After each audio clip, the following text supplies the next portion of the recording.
When Jerry and Esther first met us, there was a couple that knew about Abraham, the only people that Esther allowed Jerry to tell about her weirdness. They were living in Phoenix.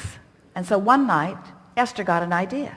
You guys go hide somewhere in the area, and it's a 50-mile this way and 50-mile this way area. Go hide somewhere, we'll come and we'll get Abraham to find you.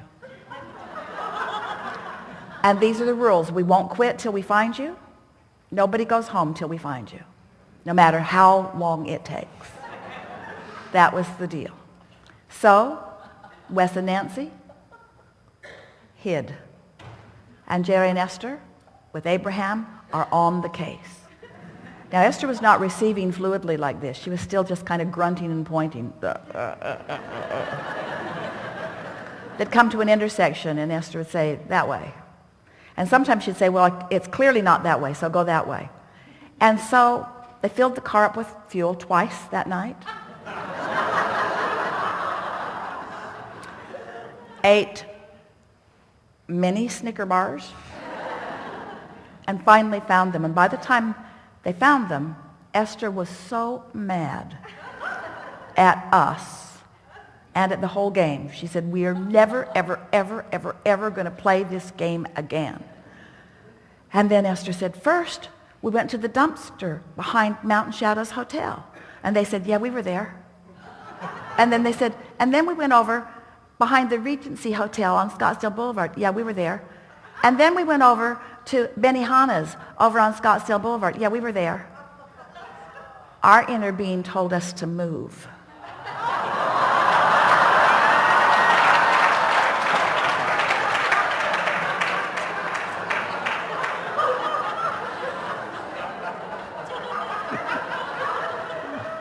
So, what we're getting at is,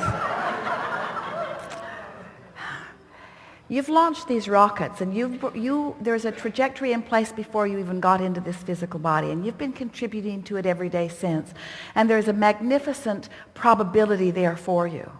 And as you chill out, as you beat up on yourself less, as you appreciate yourself more, as you reach for these emotional feelings, as you allow your vibrations to go from general to more specific without wobble, as you feel your way to this, as you start enjoying clarity and harmony and humor and fun and playfulness and all of those things that come from alignment, to the degree that you consciously now choose that for yourself first and foremost at all times, then all of the details that you've been putting into your vortex over a great amount of time will begin to dovetail together in this synchronistic, beautiful unfolding that will leave you feeling sure and blessed and eager for more.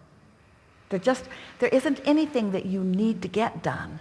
It's just that you want to live life in a joyful way. And when time is passing and you're not joyful, then something's really out of whack with that, because there's no place that you're going to get to that's going to be any better. You cannot follow an unpleasant path and end up at a destination where you want to be. And so we want the destination of where you want to be, wherever feels good from where you are right now, because that's all you can do. Feel how this all fits with the... You've been listening to us for a while? You have, haven't you? You've been with us through the Law of Attraction series. Did you go upstream and downstream with us? Were you on the high-flying disc with us? Did you get in the vortex with us? And now we're asking you to create an atmosphere so that you can turn your thoughts to things. In other words, you've been listening to us for a while, and everything that we've been talking about from the beginning of our first interaction with you is to help you to understand that you are pure, positive energy looking for a place to be glad. That's who you are. You're just looking for a place to have a wonderful experience now.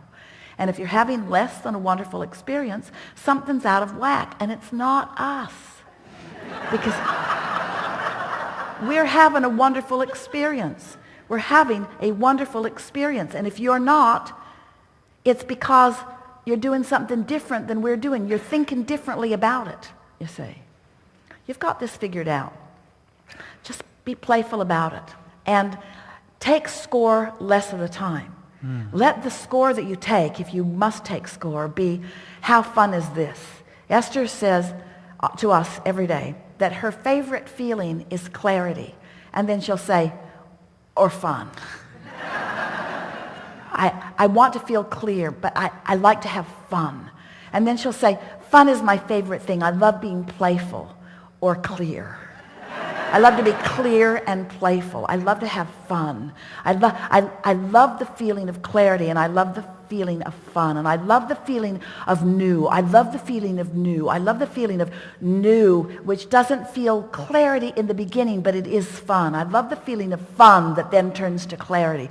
Ooh, I love fun and clarity. I just love fun and clarity so much, and new. I love the new so much. I love the new so much, but I love clarity so much. I love clarity and fun and new so much. And we say, you're on the same vibration that we are. New exposure, new experience, new life, new opportunities. You don't want sameness. You want newness. You really do. But in newness, often there is insecurity. You don't want insecurity. You want security. But sometimes the feeling of newness makes you feel insecure, and then the insecurity becomes the dominant vibration within you, so you don't reach for newness, and then you get bored. And then you get going on that cycle, you see, where if we could convince you, and we believe we nearly have, that you have control over the way you feel, that if you will take a notebook and just simply write these emotional words and stay focused on them long enough that you actually feel movement within your vibrational center, you will push the reset button. You will change your point of attraction. You will change your relationship with everything and everyone. And it'll be a change for the good. You'll like it. Yeah. Something more? Just one little tweak. When I see something that inspires me, so that's the path lighting up, isn't it? Yeah. So I created a vibrational atmosphere in myself so that I was responsive to the impulse. So what were your words? I feel inspired. Yeah. Then what? Because revel in the feeling of the inspiration. I love inspired. I love inspired. I love clarity and fun and inspired. I love new. I love clarity and fun and inspired. I love this feeling. I love this feeling of clarity I love this feeling of clarity. I love the new. I love the new insight. Just stay there. Stay there, because if you try to force it, then you'll get out in the weeds of conditions and you'll introduce resistance into it and it will go away.